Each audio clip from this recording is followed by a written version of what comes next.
Heavy security remains in place in Indian-administered Kashmir as people prepare to celebrate the Muslim festival of Eid. Some large mosques are expected to remain closed in the Muslim-majority territory. Smaller mosques, though, are open to worshippers. The region has largely been in lockdown since India announced a week ago that it was revoking Kashmir's special semi-autonomous status. The Indian government has said that law and order has been maintained across Indian-administered Kashmir during Eid.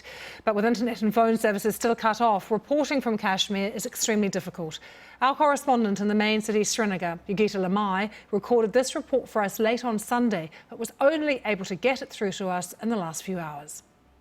The curfew restrictions, which had been eased somewhat over the past 2 days, are being strictly enforced again now. There are fewer people and vehicles out on the streets than we've seen in the 2 days before this. It's unclear why this action was taken. We were actually able to ask a government spokesman about it.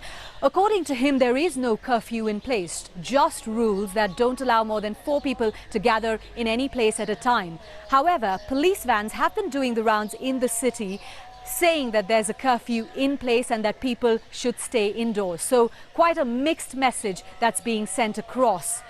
Phone and internet lines remain cut off for nearly a week now. People aren't able to communicate with each other.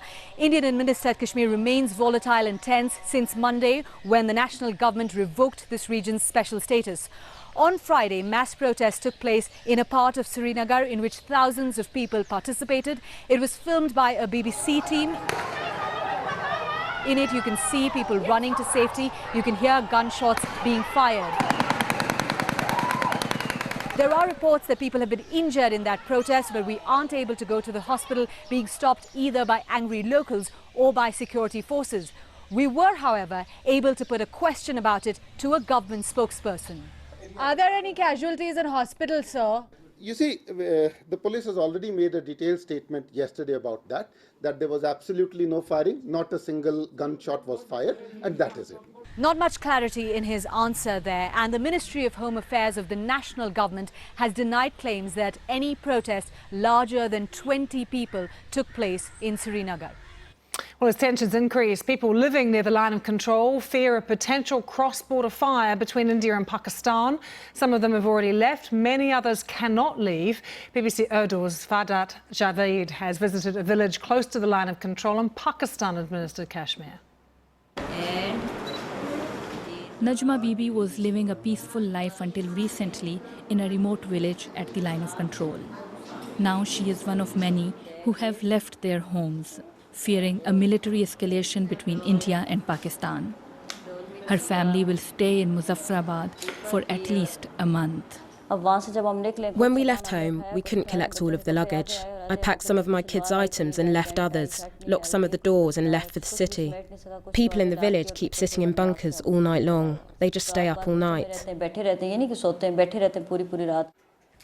This is a common sight in many villages near the line of control that divides the disputed region of Kashmir between India and Pakistan. Both the countries blame each other for ceasefire violations and targeting civilians every now and then. When shelling continues for days, villagers move to the safer cities.